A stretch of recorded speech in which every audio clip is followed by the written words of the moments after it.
All right, we got a vertical toaster here, and I've played around and done some things, so you missed half the fun.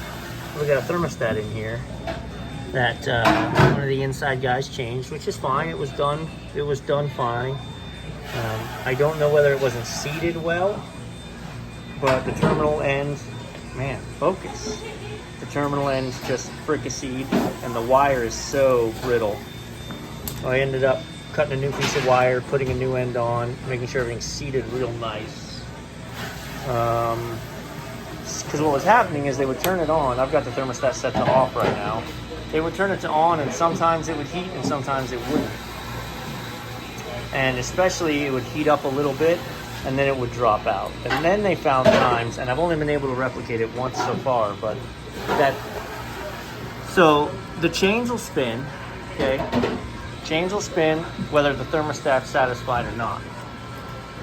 But they would actually find times where the chain would drop out. And sometimes it would trip this resettable. And other times it would just be done, and they would leave it alone for a little while and it would come back on. But it still wouldn't heat. So two problems that I found. One was this, which is controlling the heating issue. So now the heater will run. But the other problem is, and I've been able to replicate it, let's see, hopefully we can get it now.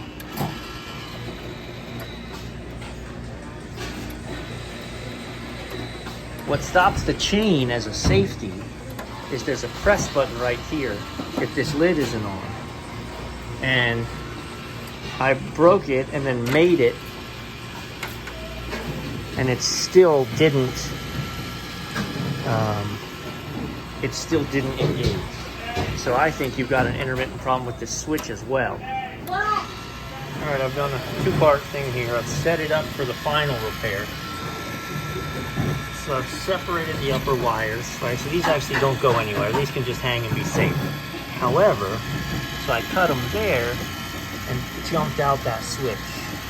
So I've actually got units that don't have this switch at all, and we just feed straight in. The purpose of the switch is so you don't get something sucked in there without this guard, without the guard on it. But so this way, while I get the exact switch headed here, and when they get the switch, all the on-site tech has to do, everything's already set up. You just take those wires, put them in there, change that switch, bada bing. We do this all the time. Here's another one. Here's an Amana booster oven that the door is closed, but it doesn't register as closed.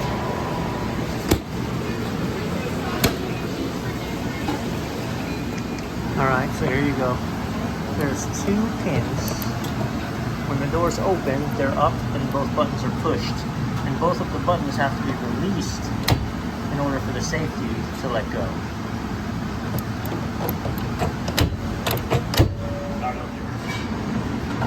Alright, so this comes right off. There's OEM ones and there's non-OEM ones, and let me show you the huge difference. You can see these are both plastic. Here's an actual OEM. And the bottom one is, now it's still aluminum. So the steel is going to wear away the aluminum, but not like it wears away the plastic. And when we pull this out, I'll show you completely, but you see the flat spot in there? That's why the little flag wears away a flat spot. It doesn't recognize it's closed. I have this unplugged, by the way. Alright, so we're not plugged back in yet, but now you can see when she closes, they both pop down all the way. When she opens, click, click, close, pop, pop. Click, pop, click, pop. No more.